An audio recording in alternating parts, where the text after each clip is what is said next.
विस्फोटक न्यूज के प्रायोजक हैं red pro real estate developers. प्रधानमंत्री नरेंद्र मोदी ने 1971 के भारत पाकिस्तान युद्ध की 50वीं वर्षगांठ के अवसर पर दिल्ली में युद्ध स्मारक पर स्वर्णिम विजय मशाल का आयोजन किया। विजय दिवस के अवसर केंद्रीय रक्षा मंत्री राजनाथ सिंह ने कहा कि मैं भारतीय सेना के शौर्य एवं पराक्रम की परंपरा को नमन करता हूं।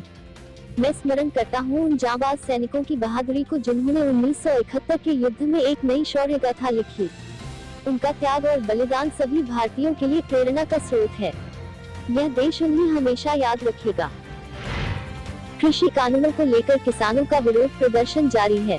कच्छ में अपने संबोधन में पीएम मोदी ने कहा कि किसानों को गुमराह किया जा रहा है। किसानों को भ्रमित करने की साजिश चल रही है। उन्हें डराया जा रहा है कि नए कृषि सुधारों के बाद किसानों की जमीन पर दूसरे कब्जा कर लेंगे। प्रधानमंत्री ने कहा कि देश पूछ रहा है कि अनाज और दाल पैदा करने वाले छोटे किसानों को फसल बेचने की आजादी क्यों नहीं मिलनी चाहिए। कृषि सुधारों की मांग वर्षों से की जा रही थी। अनेक किसान संगठन भी पहले से मांग करते थे कि अनाज को कहीं भी बेचने का विकल्प दिया जाए। कृषि कानून के खिलाफ किसानों का प्रदर्शन 20वें दिन भी जारी है। केंद्र सरकार की तरफ से लाए गए तीनों नए कृषि कानूनों के विरोध में किसानों ने दिल्ली बॉर्डर पर अपना धरना दिया हुआ है। ऐसे में हाल ही में खुले चिल्ला बॉर्डर को किसानों ने फिर से बंद करके धरना दिया। सिंघू बॉर्डर पर हुई प्रेस वार्ता में किसान नेताओं ने दिल्ली नोएडा को जोड़ने वाले चिल्ला बॉर्डर को बुधवार को पूरी तरह से बंद रखा, जिससे यातायात पूरी तरह बंधित रहा। राजधानी दिल्ली के सबसे बड़े सरकारी अस्पताल एम्स में काम करने वाली नर्सों ने हड़ताल खत्म कर दिया है। दरअसल अस्पताल में काम करने वाली नर्स प्रशासन से नाराज चल रही थी, जिसके चलते यहां की 5000 नर्स हड़ताल पर चली गई थी। हालांकि अब अस्पताल प्रशासन से बातचीत के बाद नर्सों से हड़ताल खत्म कर दिया है। राजधानी और आसपास के इलाकों में ठंड का कहर बढ़ने लगा है। बुधवार सुबह दिल्ली एनसीआर के कई इलाके बेहद घने कोहरे की चादर में ढके रहे।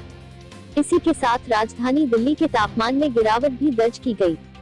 आज यानी बुधवार को कई इलाकों में न्यूनतम तापमान 6 डिग्री सेल्सियस से भी कम दर्ज किया गया। नेपाल में स्थित विश्व प्रसिद्ध पशुपतिनाथ मंदिर के कपाट आज 16 दिसंबर को करीब 9 महीने बाद खुल गए हैं। कोविड-19 महामारी के कारण मार्च में लगे पहले चरण के लॉकडाउन के बाद से ही बंद था।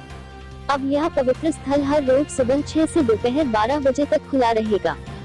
मंदिर में आने वाले श्रद्धालुओं को कोरोना से जुड़े स्वास्थ्य सुरक्षा प्रोटोकॉल का पालन सख्ती से करना होगा। दिल्ली हरियाणा बॉर्डर पर धरने में शामिल संत बाबा राम सिंह ने बुधवार को खुद को गोली मार ली।